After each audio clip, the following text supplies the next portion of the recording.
Hello and welcome to another episode of Rust. I thought I would do an update video on the Lotus as it's actually started to gain a little bit of attention, and I thought it'd be a good idea to talk about plans and what I've been doing, because when I made the first videos nobody at all was watching, and now a few people are. So I thought I would show you what's going on with it right now and the plans coming up and kind of how long it's going to take and all that fun stuff.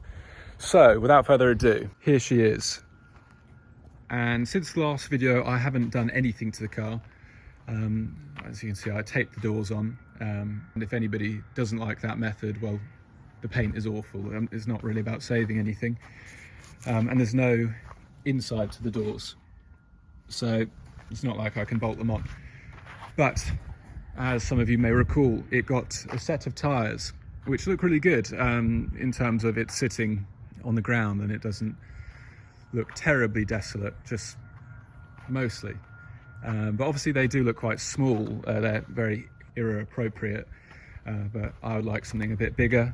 I'm not sure what aftermarket options there are or what other wheel options we might have. Obviously a lot of cars share similar bolt patterns, but I haven't been able to find anything that the Lotus shares with, so that's a bit annoying. I was hoping it would share with Ford, because I've got a lot of Ford wheels from my Capri days, but no joy. Addressing the first question and complaint, which is why would I yank it so hard, a lovely old Lotus? Well, there's nothing left of the chassis.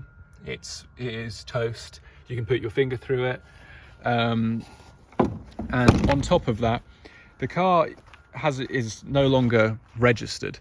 So it will never be able to appear on the road under this chassis, even if I was to repair it. I don't know why it's no longer registered, if it was scrapped or what happened or anything, but it would need a new chassis or a donor car in order to get it back on the road. So that's why I'm not concerned about the chassis.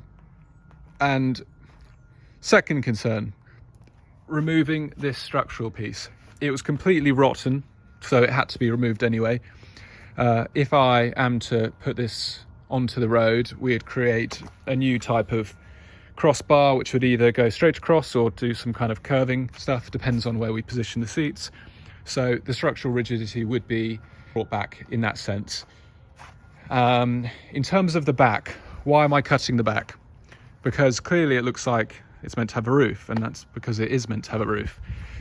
A gentleman was very concerned about just about everything I'm talking about, so I thought I'd go over this as well. When I'd cut the back off, it wouldn't be to shorten the car, it would just be to design a rear end which is more fitting with its current format, because obviously it just doesn't look right as is.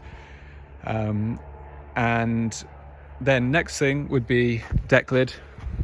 Building that, it would be a full-time speedster, so it wouldn't have a convertible roof or anything like that. And I'm thinking of making the doors fixed, so that'd be another part. It'd be the old jump over the door kind of situation to get in. But yeah, those are the main concerns. I think people were a bit upset that I cut up a piece of history, but the truth is the chassis is gone. It can't be registered, and the fiberglass on the roof was completely buggered because it had been sitting under a tree for so long. It had become very brittle, and you could put your fingers through that as well. So even the fiberglass wasn't able to stand the test of time. So that is why I brutally attacked a British classic. But I kind of see it as just an opportunity to have fun with this shape and use it as a canvas of design and just have fun with it. It was going to be scrapped. I got it for free.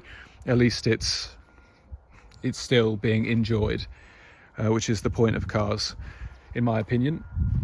So yeah, so we'll see if this kind of design stage gets past a certain point, and I really feel I've made a body which I'm proud of, and it's all properly done with the fiberglassing. Then that's when I would source another Elite and put this body on there, on a proper solid chassis with a with an ID and all that fun stuff, or you know, for more, or probably maybe modify that body to fit like this. But of course I'm not going to get a good Lotus Elite and start doing nasty things to it. So that is the current plan, and we shall see where it all goes. But whilst I'm here at the land and at the barn, I will show you some of my other projects that are going on, which people have asked about, and give you updates and whether they'll be on the channel or not. So let's do that. So build number one that people are asking about, which is in the background, is my Subaru Impreza WRX. This is all that's left of it, a door. The car was sold about a week ago. I just needed to replace the door. It had a big dent in it. And the whole car, yeah, was in primer. It looked really cool, but it's just not something I needed anymore. I had planned to drive it every day, but it was just a bit too leery, and yeah, it was a great car, and it had no rust on it, and it was really great. But insurance was a nightmare. It wasn't really fitting for me. I need something which has got more room in it for tools and all that stuff. So I think I'll just resort to using the Defender, which is another car which I'll introduce to the channel soon. That was my first car, but I just need to do some work on it, get it back on the road and take it out of the other unit, which is 5 miles up the road. So there's that. So the Subaru is gone, sorry. And what else do we have here? So here is the Land Rover parts department, which all needs to go, from various Defenders and series that I've had. A bunch of seats, quite a cool and special original factory sun visor, external sun visor off a Series 3 Safari. Got a rear half door, you know, a couple of the normal half doors. Checkered plate, that is a Porsche 944 engine. More seats, all that crap. Also got some Lotus parts, very special trim apparently. Glass, rear glass, that door I need. That number plate was on the Lotus, but it's no longer existent.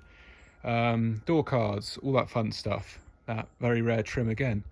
So that all needs to go. Also need to fix my clown Rusty. He's a giant Playmobil clown. I've dismantled him and he needs to be fixed. And I need his hat. So if anybody has a giant Playmobil clown hat, please let me know. Then I also need to repaint this Mini. It's my mum's, but I drive it all the time because it's actually sick. But it's like a lot of the red cars, it has this terrible lack appeal, and she wants it British Racing Green now, so I'll paint the car. So that's another fun one. Say though, these Minis are fantastic. They don't feel particularly masculine and cool, but it's really fast, it's comfortable, it's reliable, and you can get a lot in them. I'm surprised they weren't more successful, these early iterations, and I'm surprised the Mini Club van wasn't more successful because they're good fun. Now, inside the barn, Morris Minor. It's not running. I tried to get it running earlier and it wouldn't even turn over. So maybe it was just a crap battery. But it was running not too long ago, so I need to investigate that. I'll probably just put a new, it hasn't been refreshed in ages, so I'll just put a new ignition system on it, just coil, leads, all that fun stuff, plugs and condenser. And we'll get that done. And fresh fuel, and I'm sure it'll just fire up. They're such simple cars, but it's in really decent nick. It's all in original condition. It belonged to my sister before me, and my dad got it for her. So it's been in the family for many years. So I'll get that running, and I'm going to take it to the other building up the road. Aston Martin DBS seats all over here. So the Aston's going to move here soon. So I will get those. So everything Aston will be here. And yes, what is this? It is a Reliant Robin. Beautifully painted in this floral scheme by my partner in crime. So she needs to finish painting that. The whole car is white. And then once that's done, all the glass is coming out because I've got new rubbers for it. And again, this isn't running for some reason at the moment. It was running not too long ago. I've got everything. Everything that's removed is actually with the car. It's just for the sake of painting. I also need to paint that door white. That's just got the first kind of bit of base on it. So yeah, that needs to happen. I'll get it running again, just like the Morris. It'll take no time at all. Matchless G11, that's really fun, and that's the DBS headliner. Great bike, not running, was fully mechanically restored about 5 years ago, so it probably just needs fresh fuel and just a good cleanup, and it will be fine. It's a big mold I'm making, so that's fun.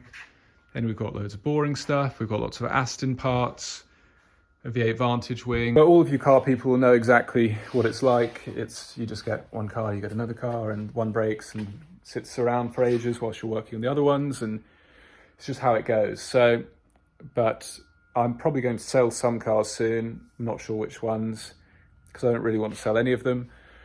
But we shall see which ones go, which ones stay. Probably all of them will stay. Just depends. But yeah, so other than that, this is the TR roof, the hardtop, off the 1963 Triumph TR4. So I'll show you guys that later on in this video. It's not at this building. But before it gets dark, I need to go and find a water supply, a natural water supply, to fill up my watering can, because we don't have water here at the moment. I need to water some plants. But other stuff we've got, which isn't here as well, is a tractor, a 1973 Ford 3000. And I'll shortly show you the other cars, which are Defenders and Triumphs and all that fun stuff. So let's move on. Here is the 1971 Aston Martin DBS V8, which currently does not have a V8 fitted. It is at the engine shop being rebuilt. I'm currently stripping the car to bare metal. It had so much filler on it, and it really wasn't needed. As you can see, it's quite a straight car. We've got little dings and dents here and there, but nothing major. Just got the roof to finish now. Got all the filler off it, so it's just years of paint. The interior is out and is at the other building. All the wiring's wrapped up. So yeah, soon cut here, cut there, take this whole front piece off and sand down the front end of the chassis and get that all nice, and then do all the metal work on this front end. I'm gonna have to chop it here and there, and I've got a new front end I'm gonna put on. And yeah, other than that, just lots of metal work, little bits, and then that will be up and running and put the engine back in and all that fun stuff. So it's going to be green, British Racing green. The car was originally turquoise, then it was red, then it was silver, then it was red, then it was silver, and now it's going to be green. So that'll be fun. So ran out of time and daylight, so in the next video we will go to the other building and look at the variety of other cool cars, including MGs, Mercs, Triumphs, Land Rovers, Volvos, and more Astons. So stay tuned, and that video will be up soon. And yeah, I hope you've enjoyed the video. Just a boring update one, but it has to be done. So yeah, thank you for watching.